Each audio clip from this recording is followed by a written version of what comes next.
नमस्कार, स्वागत है आपका हमारी कहानी में। पर डैड, ऐसे कैसे मैं शादी कर लूँ? मतलब ना ही मैं उसे ढंग से जानता हूँ, ना ही उससे ज़्यादा मिला हूँ। फिर ऐसे कैसे आप अचानक ये फैसला कर सकते हैं? कार्तिक, मैं तुम्हारी कैफियत समझता हूँ, पर तुम भी तो यहाँ के हालात देख ही रहे हो ना। ऐसे में अगर आज ये शादी नहीं हुई तो सब कुछ बिखर जाएगा। मेरा दोस्त तो जीते जी ही मर जाएगा। पर डैड, मॉम, आप तो डैड को समझाइए। कार्तिक बेटा, तुम्हारे डैड सही कह रहे हैं। जब से लड़के वालों ने शादी के लिए मना किया है, भाई साहब की तबीयत बिगड़ गई है।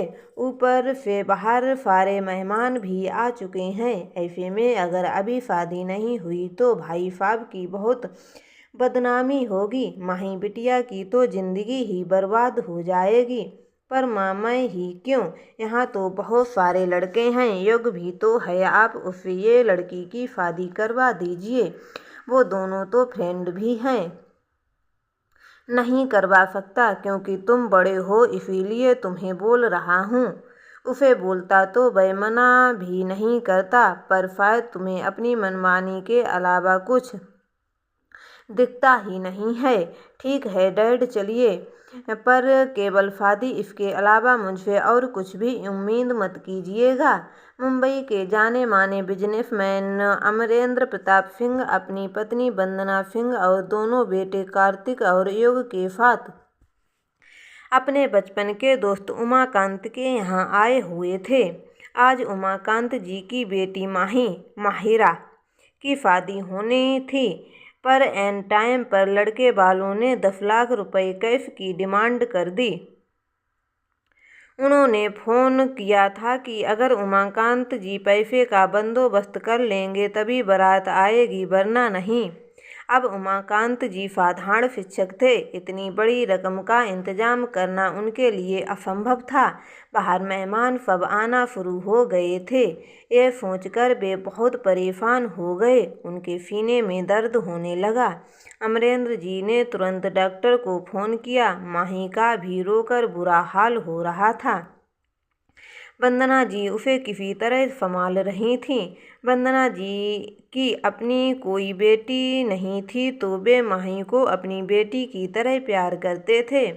उनसे माही की हालत देखी नहीं जा रही थी, तो उन्होंने अमरेंद्र जी की साइड में बुलाकर माही की शादी कार्तिक से करवाने को बोला। अमरेंद्र जी भी शुरू से मन ही मन माही में अपने बहू की छवि देखते थे, पर कार्तिक के स्वभाव के कारण कुछ नहीं कह सके थे। पर आज की परिस्थिति को देखकर उन्होंने कार्तिक को इस शादी के लिए किसी तरह से तैयार कर लिया है। अमरेंद्र जी ने उमाकांत जी को अपने इस फैसले से अवगत कराया, तो उन्होंने उनके सामने हाथ जोड़ लिया। कृष्ण सुदामा की दोस्ती की कहानी को आज तुमने फिर से दोहरा दिया है। तो अमरेंद्र जी ने उनको अपने गले से लगा लिया। वंदना जी की आंखों में भी आंसू आ गए। भाई साहब, मैं तो शुरू से ही माही को अपनी बेटी बनाना चाहती थी। जब माही से पूछा गया तो उसने भी सहमति में सर हिला दिया।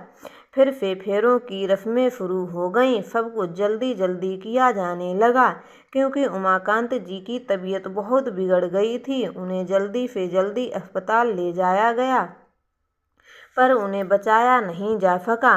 माही का रो रो कर हालत खराब होने लगा, तो वंदना जी और युग किसी तरह से उसे चुप कराया। घर आकर उमाकांत जी के अंतिम संस्कार की प्रक्रिया शुरू हो गई। इस समय युग पूरी जिम्मेदारी से माही का साथ दिया। कार्तिक को तो जैसे इस सबसे कोई मतलब ही नहीं था। सब कुछ अच्छे से संपन्न होने के बाद अमरेंद्र जी अपनी पत्नी, दोनों बेटों और अपनी बहू को लेकर वापस मुंबई लौट आए। घर पहुंचने पर जब सब घर के भीतर आने लगे, तो वंदना जी ने कार्तिक और माही को दरवाजे पर ही रोक कर खुद अंदर चली गईं। उन्होंने युग को भी अंदर बुला लिया। फर्स्ट को पहले ही फ़ोन करके सारी तैयारियां करके रखने को बोल दिया था। जब वे बाहर आई तो उनके हाथ में आरती की थाल और चावल भरा कलश था। युग पीछे से अलता भरा हुआ थाल लेकर आया। ये देख कार्तिक भड़क उठा। ये सब क्या है मॉम? मैंने आपको पहले ही इस सब के लिए मना किया था, तो फिर ये सब क्यों? इस पर युग मुस्कुराते हुए बोला, डोंट वरी भैया, ये तो बस आपके और हमारी प्यारी सी माही के वेलकम का प्रोसेस हो रहा है।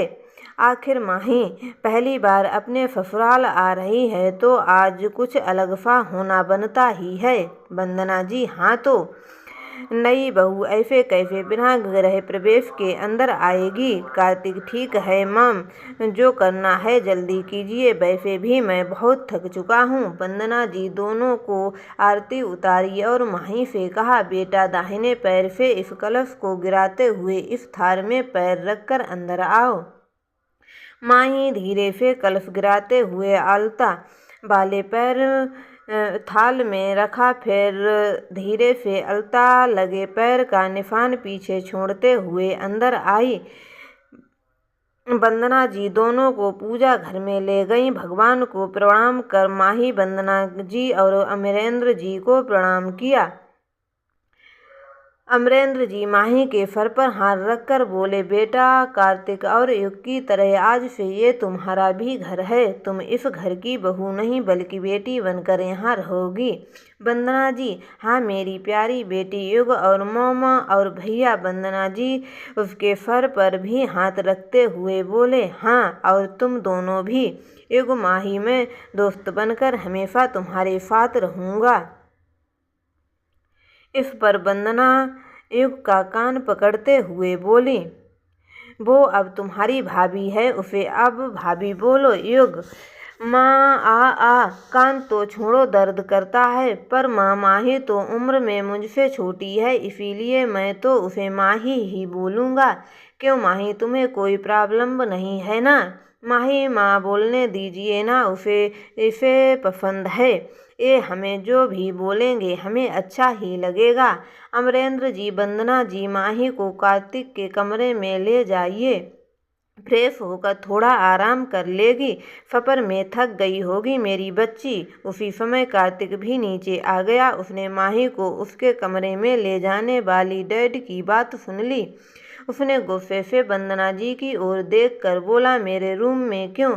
वंदना जी, जी बेटा, अब तो तुम्हारी पत्नी है, तुम्हारे रूम में ही रहेगी। कार्तिक, मॉम प्लीज, मैं आप लोगों को पहले ही कह चुका हूँ कि मैं इस शादी को नहीं मानता। आप लोग मेरे साथ अब और ज़बरदस्ती नहीं कर सकते हो। और हाँ, मेरे रूम में क्या ये लड़की मेरी नज़र के सामने भी नहीं आनी चाहिए। अमरेंद्र जी गुस्सा से चिल्लाए, आप माने या ना माने माही आपकी पत्नी है। इस पर कार्तिक गुस्सा में घर से बाहर निकल गया। यह देख माही के आंखों में आंसू आ गए। उसने तो पूरे मन से इस शादी को स्वीकारा था, फिर भी अपने मन को कड़ा कर वह अमरेंद्र जी और वंदना जी के पास आकर उनके पैरों में बैठ गई। माँ बाबा, आप लोग इस तरह उदास मत होइए। जिस परिस्थिति में हमारी शादी हुई है उन्हें वक्त लगेगा इसे समझने में, फिर वो तो मुझे जानते तक नहीं हैं।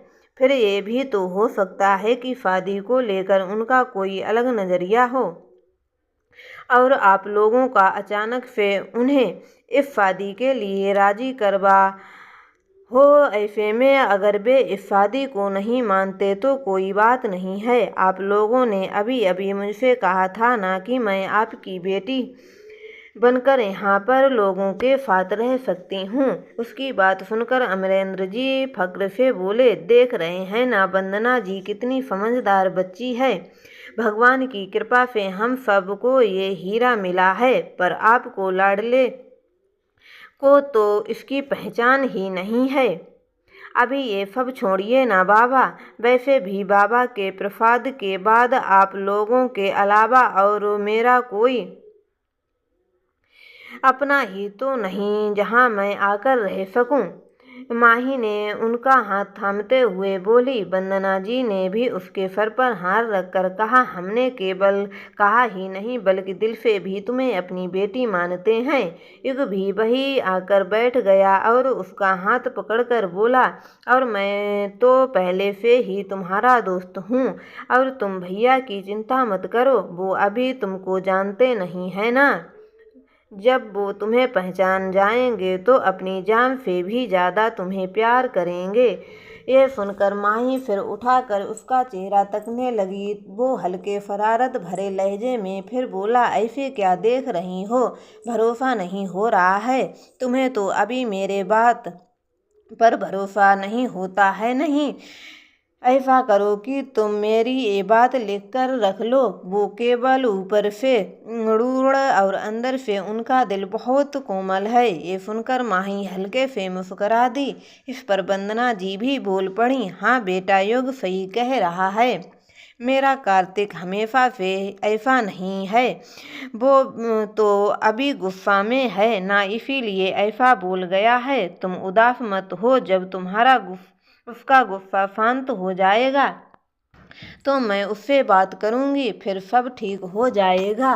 तुम तब तक कमरे में जाकर आराम करो। इस पर माही धीरे से बोली, माँ, मैं क्या कहती हूँ कि आज जब तक वो मुझे अपने मन से अपना नहीं लेते तब तक मैं भी दूसरे कमरे में ही रहना चाहूँगी। युग ने भी उसे सपोर्ट करते हुए कहा, हाँ, मुझे भी लगता है कि माही सही कह रही है। इस पर वक्त भैया बहुत गुस्से में है, ऐसे में हो सकता है भैया का गुस्सा और भी बढ़ जाए, इसीलिए अभी के लिए बेहतर होगा कि माही उनके सामने ना जाए। वंदना जी इस पर थोड़ी उदास तो हो गईं, पर फिर उन्हें भी यही सही लगा और उन्होंने भी हाँ में सिर हिला दिया। ये देख युग बोला, तो ठीक है माँ, माई आज से मेरे कमरे में सो जाएगी, मैं पापा की स्टडी रूम में सो जाऊंगा। कल आप मेरे बगल वाला रूम माही के लिए रेडी करवा दीजिएगा। ठीक है बेटा, माही के कमरे में ले जाओ, वंदना जी ने कहा तो माही युग के साथ उसके कमरे में आ गई। माही, तुम फ्रेश होकर आराम करो, बाकी सब सुबह मिलते हैं। कमरे में उदास बैठे हुए माही अपने बीते दिनों के बारे में सोच ही रही थी। वह अपने बाबा उमाकांत जी के साथ लखनऊ में अपने छोटे से घर में खुशी से रह रही थी। उमाकांत जी एक प्राइमरी स्कूल के टीचर थे। माही जी की माँ नहीं थी। जब वह 11 साल की थी तभी बीमारी की वजह से उनकी मां का निधन हो गया था। तब से आज तक उमाकांत जी ने माही को माता पिता दोनों को प्यार दिया, उसे कभी किसी चीज़ की कमी नहीं होने दिया। हालांकि माही भी काफ़ी समझदार बच्ची थी, उसे जो मिल जाता उसी में खुश रहती और बच्चों की तरह कभी किसी चीज़ की फरमाइश नहीं करती। पढ़ाई में काफ़ी तेज थी। 11वीं 12वीं में वह पूरे ज़िले में टॉप की थी। उतनी ही वह सुंदर और गुणी भी थी। उम्र के साथ साथ उसकी सुंदरता और भी बढ़ गई थी। जो भी उसे एक बार देखता बस देखता ही रह जाता था। रंग इतना गोरा मानो दूध में सिंदूर घोल दिया हो। दुबला पतला छरहरी काया, कमर तक लंबे सुनहरे बाल, आवाज़ मानो कोयल कूक रही हो कहीं। घर के कामों में भी निपुण थी। अभी माही के ग्रेजुएशन का दूसरा साल चल रहा है। सुबह उठकर घर के सारे काम खत्म करके वह कॉलेज जाती। वहाँ से लौटकर शाम में वह कुछ बच्चों को ट्यूशन पढ़ाती। वैसे तो उसके बाबा उसके लिए मना करते थे, लेकिन फिर भी वह सोचती थी कि खाली बैठने से तो अच्छा है कि कुछ काम कर लिया जाए। उसके तर्कों का आगे उसके बाबा भी हार मान जाते थे और हंसकर कह देते थे, तुम तो मेरी रानी बिटिया हो, जो तेरा मन करे तू कर। एक दिन माही को उसके बाबा बहुत खुश नजर आए। माही क्या कहती है, क्या बात है बाबा, आज आप बहुत खुश नजर आ रहे हैं। उमाकांत जी, अरे आ गई बेटा, बैठ, तुझे कुछ बताना है। माही उसके पास बैठ गई। बोलो बाबा, क्या बात है? उमाकांत जी, बेटा मेरे स्कूल में बर्मा सर हैं, तुम उनसे मिली हो ना? माही, हाँ बाबा।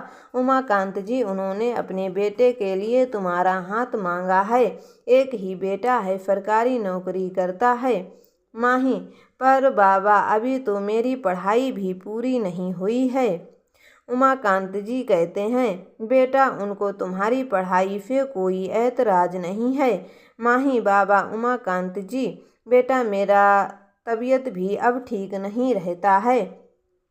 अपनी जिंदगी में ही तुझे दुल्हन बने देखना चाहता हूँ। मैंने पता नहीं क्या किया है, लड़का अच्छा है, फिर रिश्ता सामने से चल कर आया है बेटा। और सबसे बड़ी बात तो बेटा, उन लोगों को दहेज भी नहीं चाहिए। बेटा तू तो जानती है ना, मेरे पास दहेज देने के लिए कुछ नहीं है। माई, बाबा आप ऐसा क्यों बोलते हैं? मैं दहेज लेने वालों से शादी नहीं करने वाली। उमाकांत जी आंखों में पानी भर आते हैं। ये देख माही उनके आंसू पोंछ बोली, ठीक है बाबा, मैं तैयार हूँ। उमाकांत जी उसे अपने गले से लगाते हुए प्यार से उसके सर को फैला दिए। मेरी रानी बिटिया हमेशा खुश रहो, माही फरमा कर अपने कमरे में चली गई। हर लड़की की तरह शादी को लेकर उसके भी कुछ सपने थे। बचपन में माँ उसे कहा करती थी कि एक दिन घोड़े पर सवार होकर उसका राजकुमार आएगा और उसे अपने साथ ले जाएगा। वो आंखें बंद करके उस पल को सोचने लगी जब उसका राजकुमार उसे लेने आएगा। वो उठकर अपनी अलमारी से एक डायरी निकाली। उस डायरी के कवर पेज पर राधा कृष्ण जी की सुंदर सी तस्वीर थी। वैसे तो उसे डायरी लिखने का कोई शौक नहीं था, पर जब उसने ये तस्वीर देखी तो खरीदने से खुद को रोक नहीं पाई थी। उसने डायरी खोला और उसके पहले पेज पर सुंदर अक्षरों में लिखा, मेरी शादी। उसने तय किया कि अपनी शादी से रिलेटेड यादगार पलों को वह इसमें लिखेगी। उमाकांत जी शादी की तैयारी शुरू कर दिए। उनके घर में कोई औरत नहीं थी तो उन्होंने अपने गांव से अपनी एक दूर की बहन को बुलवा लिया था। आज शादी का दिन था। उमाकांत जी ने मुंबई में रहने वाले अपने दोस्त अमरेंद्र प्रताप सिंह को भी खबरी बार बुलाया था। अमरेंद्र और उमाकांत जी बचपन के मित्र थे। बड़े होने पर अमरेंद्र जी मुंबई आकर अपना बिजनेस शुरू कर दिए और फिर वहीं बस गए। उमाकांत जी यहीं लखनऊ में ही रह गए। अमरेंद्र जी की पत्नी वंदना जी फुलजी विचारों वाली औरत थीं। उनके दो बेटे कार्तिक और युग, वे लोग भी आज आने वाले थे। माई बेसब्री से उनका इंतजार कर रही थी। अपनी माँ के बाद उसे वंदना जी से ही तो माँ का प्यार मिला था। वे लोग हर साल कुछ समय के लिए लखनऊ जाते थे छुट्टियाँ बिताने के लिए। हर बार उनके साथ युग आता था। हम उम्र होने के कारण माही और युग में खूब पटता था। दोनों बहुत अच्छे दोस्त थे। दूर रहकर भी उनकी दोस्ती मजबूत थी। माही कार्तिक से कभी नहीं मिली थी क्योंकि वह ना के बराबर ही लखनऊ में आया करता था। माही दुल्हन बनकर तैयार थी। युग बार बार आकर उसे चिढ़ाकर चला जाता। उमाकांत जी तो अपनी बेटी को दुल्हन बना देख काफ़ी खुश थे। वंदना जी और अमरेंद्र जी भी माही की बलैयाँ ले रहे थे। बाहर मेहमान सब आ चुके थे, सब बारात के इंतजार में थे। तभी उमाकांत जी को लड़के वालों का फ़ोन आया। फ़ोन पर कुछ देर बात हुई, फिर उमाकांत जी की तबीयत बिगड़ गई। उनके सीने में दर्द होने लगा। माही ने जब अपने बाबा को इस हालात में देखा तो वह बाहर चली गई। कुछ देर के बाद वंदना जी और अमरेंद्र जी ने उमाकांत जी से कुछ बात की। फिर उससे उसकी मर्जी पूछी गई। बाबा के हालात को देखकर उसने भी चुपचाप सर झुका लिया। फिर उसके मांग में कार्तिक के नाम की सिंदूर लग गई। ना कोई उत्साह ना कोई उमंग। बाबा की भी तबीयत संभल ना सकी और वे भी उसे छोड़कर माँ के पास चले गए। माही भी रोते बिलखते वंदना जी के साथ मुंबई आ गई। अमरेंद्र जी उसे संभाल रहे थे। वंदना जी ने उसे 1 मिनट के लिए भी अपनी नज़रों से दूर नहीं किया और एगो उसने तो पूरे समय एक सच्चे दोस्त का फर्ज निभाया, उसका साया बनकर। पर कार्तिक, जिससे उसकी शादी हुई थी, उसने तो अभी तक एक नज़र भी उसे नहीं देखा था। पूरे समय लगा मानो वह उन लोगों के बीच ही हो ना। और अभी नीचे उन्होंने क्या कहा कि वो शादी को मानते ही नहीं हैं। मैं उनके सामने ही ना जाऊं? क्यों बाबा, क्यों क्यों मेरे साथ ऐसा हो रहा है? मेरी क्या गलती है? मैंने तो कभी किसी का कुछ नहीं बिगाड़ा है, फिर मेरे साथ ऐसा क्यों हुआ? मुझे हल्दी भी नहीं लगी, मेरे हाथों में हल्दी भी सजी है, मेरी मांग भी भरी गई है, गले में मंगलसूत्र भी पहनाया गया है, फिर भी मेरी शादी अधूरी रह गई है। क्यों बाबा, क्यों? और वह बिलख बिलख कर रोने लगी। दरवाजे पर खड़ी वंदना जी भी यह सब देख कर सुनकर रोने लगीं। वो दौड़कर अमरेंद्र जी के पास गईं और उनको सारी बातें बताया और रोने लगीं। कहीं हम लोगों ने माही की शादी कार्तिक से करवा कर कोई गलती तो नहीं की है? नहीं वंदना जी, हमने कोई गलती नहीं की है। कार्तिक गलती कर रहा है और माही का साथ ना देकर हम लोग माही को जानते हैं। उससे अच्छी लड़की कार्तिक को नहीं मिल सकती है। आप अपने आप को संभालिए और माही के पास जाइए, उसे अभी आपकी ज़रूरत है। और अपने माँ की। अमरेंद्र जी ने उन्हें समझाया। एगो, हाँ मैम, मॉम डैड सही कह रहे हैं, आप चिंता नहीं करिए, भाई माही को ज़रूर अपनाएंगे। माही कोई ऐसी वैसी लड़की नहीं है, मेरी बेस्ट फ्रेंड है। अभी तो उसे आपकी ज़रूरत है। भाई से हम लोग कल बात कर लेंगे। सब जानते हैं कि युग माही को कितना। दोस्तों, आपको अगर हमारी ये कहानी पसंद आई है तो हमारे चैनल को सब्सक्राइब करें, कहानी को लाइक करें। धन्यवाद।